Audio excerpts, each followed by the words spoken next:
वाह! देखिए ओवन के बगैर लज़ानिया कितना खूबसूरत बेक हुआ है। ये ट्रिक तो कमाल की थी।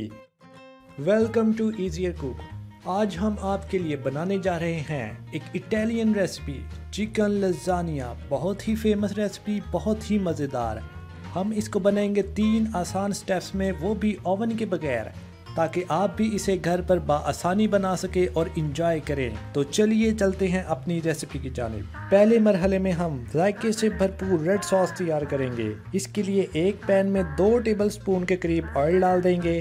एक अदद बड़ा प्याज बारीक चॉप करके शामिल करें और प्याज को हल्का सा या 1 मिनट फ्राई करने के बाद इसमें 5 से 7 जवे लहसुन के बारीक चॉप करके शामिल कर देंगे। लहसुन शामिल करने के बाद लहसुन का कच्चापन ख़त्म करने के लिए 1 मिनट मज़ीद फ्राई करेंगे। लहसुन को 1 मिनट तक फ्राई करने के बाद इसमें हस्बे ज़ायका नमक और 1 किलोग्राम चिकन का कीमा शामिल करेंगे और थोड़ी देर के लिए कीमे को भी फ्राई करेंगे। कीमे को लहसुन, प्याज और नमक के साथ फ्राई करने से इसमें मौजूद कुदरती स्मेल ख़त्म हो जाएगी। 2 से 3 मिनट फ्राई कर लेने के बाद इसमें हम हस्बे ज़ायका सुर्ख मिर्च, 2 टेबलस्पून ऑरिगेनो जो कि अजवाइन के खुश्क पत्ते होते हैं, इन्हें शामिल कर देंगे और साथ ही हस्बे ज़ायका काली मिर्च पाउडर शामिल करके कीमे को मसाला जात के साथ 2 मिनट के लिए फ्राई करेंगे। ठीक 2 मिनट के बाद आधा किलो यानी 500 ग्राम टमाटरों को बारीक ग्राइंड करके शामिल कर देंगे। अच्छी तरह मिक्स करने के बाद 10 से 15 मिनट कवर करके पकाएंगे। 15 मिनट के बाद अगर आपको लगे कि सॉस ज़्यादा पतली है तो इसे गाढ़ा करने के लिए इसमें 4 टेबलस्पून टमाटो प्योरी शामिल करें। अगर टमाटो प्योरी अवेलेबल नहीं है तो परेशान होने की कोई ज़रूरत नहीं है, इसका अल्टरनेटिव यूज़ करें, यानी 1 टीस्पून कॉर्नफ्लोर लेकर 2 बड़े चम्मच पानी में हल करें और इसमें शामिल कर दें। टमाटो प्योरी शामिल करने के बाद मज़ीद 10 मिनट या सॉस को गाढ़ा होने तक पकाएं। जैसे कि आप देख सकते हैं कि अब पानी खुश्क हो चुका है, मतलब रेड सॉस तैयार है। अब इसे थोड़ा सा ठंडा होने के लिए रख देते हैं और आइए अपने दूसरे मरहले की जानिब बढ़ते हैं। अब बारी है वाइट सॉस की। इसके लिए पहले 4 टेबलस्पून मक्खन को मेल्ट करेंगे। इसके बाद मेल्ट किए गए बटर में 4 टेबलस्पून मैदा शामिल कर देंगे और हल्की से ज़रा कम आंच पर मैदे को लाइट ब्राउन होने तक फ्राई करेंगे। दूधने के तकरीबन 1.5 मिनट के बाद लगातार चम्मच हिलाते हुए 4 कप दूध शामिल करके गाढ़ा होने तक कुक करेंगे।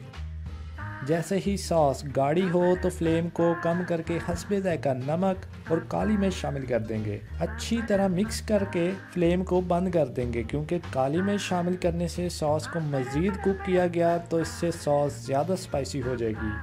तीसरे मरहले में लज़ानिया की लेयर्स की बेस तैयार करने के लिए 4 कप ग्राइंड किए गए टमाटरों में 1 कप कैन वाली टोमेटो प्योरी शामिल कर देंगे और अच्छे तरीके से मिक्स करेंगे। अगर आपके पास टोमेटो प्योरी अवेलेबल नहीं भी है तो आप सिर्फ टमाटर ग्राइंड करके इस्तेमाल कर सकते हैं, इससे टेस्ट में कोई फ़र्क नहीं पड़ेगा। जिस बर्तन में आपने लज़ानिया बनाना है, इस बर्तन की बेस में ग्राइंड किए गए टमाटर अच्छे तरीके से फैला देंगे और साथ ही बेस को जलने और चिपकने से बचाने के लिए थोड़ा सा ऑयल भी फैला देंगे।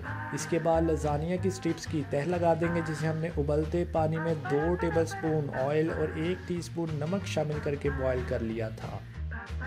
एक लेयर रेड सॉस की लगा देंगे। रेड सॉस या मीट सॉस को फैला देने के बाद थोड़ा सा हरा धनिया और मोज़रेला चीज़ फैला देंगे। इसके ऊपर वाइट सॉस की एक लेयर लगा देंगे।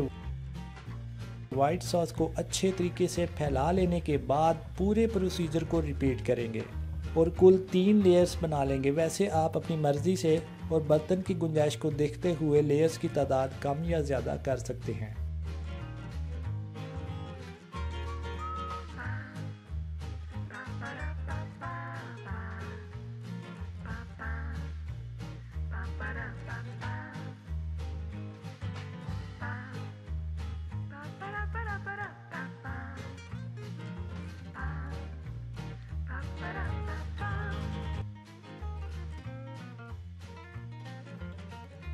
तमाम लेयर्स को लगा देने के बाद सबसे ऊपर एक लेयर चीज़ की लगा दें।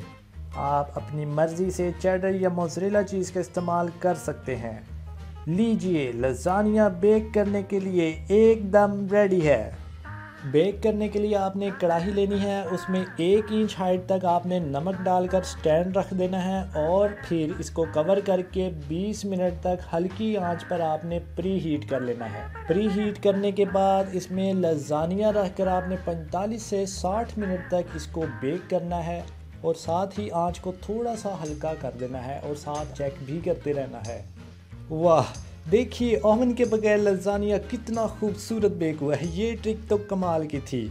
आप भी तमाम स्टेप्स को फॉलो करके लजानिया की ये रेसिपी ट्राई करें और अगर कोई भी दिक्कत पेश आए तो कमेंट्स में बिना हिचकिचाहट आप हमसे पूछ सकते हैं।